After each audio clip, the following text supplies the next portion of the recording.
लोकसभा चुनाव को लेकर जैसे जैसे आखिरी चरण नजदीक आ रहे हैं, सियासी दलों ने और तेजी से दम भरना शुरू कर दिया है। इसी कड़ी में अब दिल्ली से यूपी की राजधानी लखनऊ पहुंचे सीएम केजरीवाल और सपा मुखिया अखिलेश के साथ साझा प्रेस कॉन्फ्रेंस की।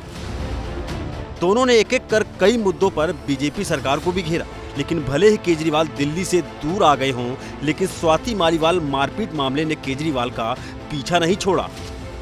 यहाँ भी मामले को लेकर सवालों की बौछार उन पर हो गई, लेकिन सवाल से बचने का ड्रामा कैमरे में कैद हो गया। इन तस्वीरों को देख के ही आपको अंदाजा हो जाएगा।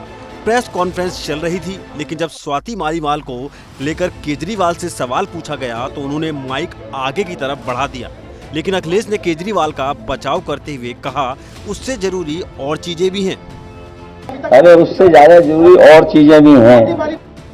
ये ड्रामा यही नहीं खत्म हुआ। अखिलेश के बोलने के बाद जब बराबर स्वाति मालीवाल पर सवाल आते रहे तो अखिलेश ने भी पल्ला झाड़ लिया, माइक फिर से केजरीवाल की तरफ बढ़ा दिया, जिसके बाद फिर आप सांसद संजय सिंह को मोर्चा संभालना पड़ा। फिर उन्होंने बीजेपी को घेरते हुए मामले में जवाब दिया। पहलवान बेटियां जब जंतर मंतर पे लड़ रही थीं न्याय मांगने के लिए, तो यही स्वाति मालीवाल जो महिला आयोग की अध्यक्ष थीं, रात में उनके समर्थन में गई थी। पुलिस के लोगों ने घसीट के मारा था। स्वाति मालीवाल के मामले में जवाब देना, जब वो पहलवान बेटियों के लिए जंतर मंतर पे न्याय मांगने गई थी स्वाति मालीवाल जी, उस समय घसीट के मरवाया पुलिस वालों से।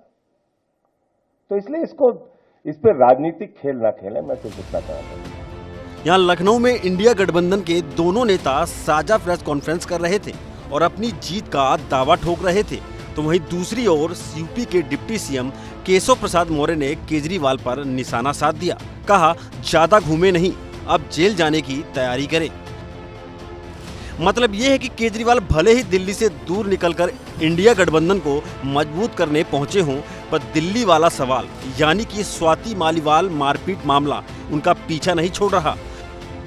चुनावी मौसम में विरोधी दल उन पर हमलावर ही थे कि अब इन तस्वीरों ने फिर से बीजेपी को केजरीवाल को घेरने का मौका दे दिया।